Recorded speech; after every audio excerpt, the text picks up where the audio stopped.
for some odd reason, Syria is spiraling out of control. I have no idea why. I have no idea why the former terrorist jihadist head of al-Nusra is having trouble leading the peoples. I don't understand. Government forces commit nearly 24 massacres, hundreds of field executions on Syria's coast. Syria's new government security forces carried out a series of massacres in the towns and cities of the country's coast, leading to the deaths of hundreds of Alawite civilians in just 3 days. This is essentially ethnic cleansing or genocide. Genocide, many people confuse it with actually killing all of a group of people. No, it's just an attempt to kill a portion of a group of people. So if they're literally going door to door killing Alawite men, that is genocidal effort. That's what that is. It's ethnic cleansing. 532 civilians have been killed in, quote, revenge attacks, in addition to 120 fighters from the former Syrian army and 89 from security forces of the new government, led by the former al-Qaeda affiliate, Hayat Tahrir al-Sham, HTS. He's had his brand laundered and he's ready to go. He and Mark Zuckerberg have done a lot of good brand laundering recently, and they're totally different people than they were just a few months ago. Gunmen shot Alawites, the majority of them men, in the streets or at the gates of their homes. Much of this is not a battle. I'm not saying there weren't some battles going on, but much of this is literally just walking up to a home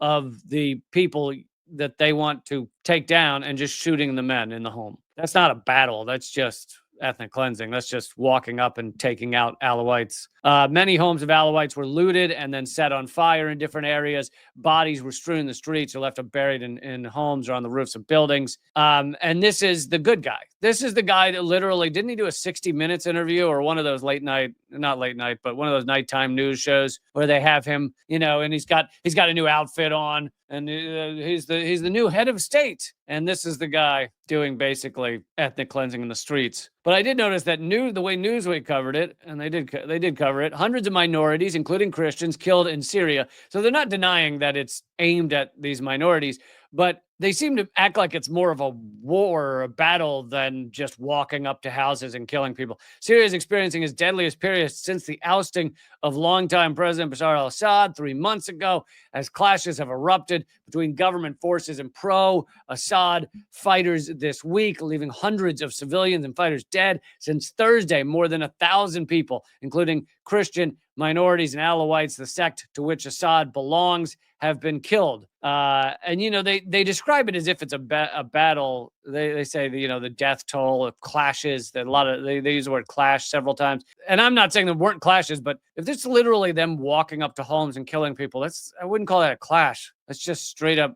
I mean, revenge killings is one way to put it. Ethnic cleansing is another. And if you guys need a reminder, the U.S. helped fund all of this. The U.S. was involved. By the way, have you ever noticed that ISIS and the groups that have taken over Syria, including this al-Nusra offshoot, never attack Israel? You'd think natural enemy, right? Never attack Israel. In fact, there are articles from Israeli newspapers saying that Israel, this is back a year or two ago, Israel was giving field medical treatment to ISIS fighters, like helping them recover. And many people point to they're Israel's helping fund them. They're in league with Israel, as opposed to them being, the natural enemy of Israel. Alfred's asking, so the Syrian freedom fighters, quote unquote, are now killing Syrian minorities. Yes, that is correct. Boy, freedom fighter sounds a lot better than ethnic cleansers, doesn't it? And this is not to say that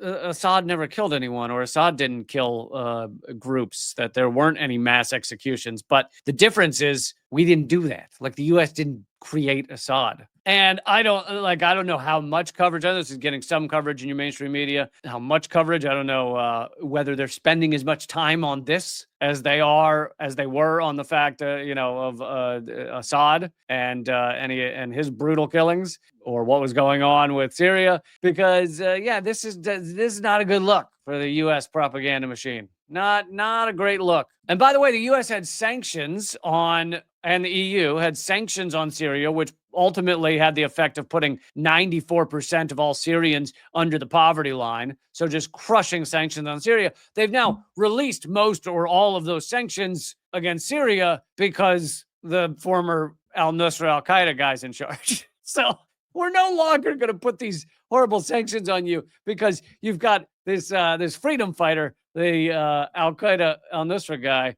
HTS. Now we can give you your funding back.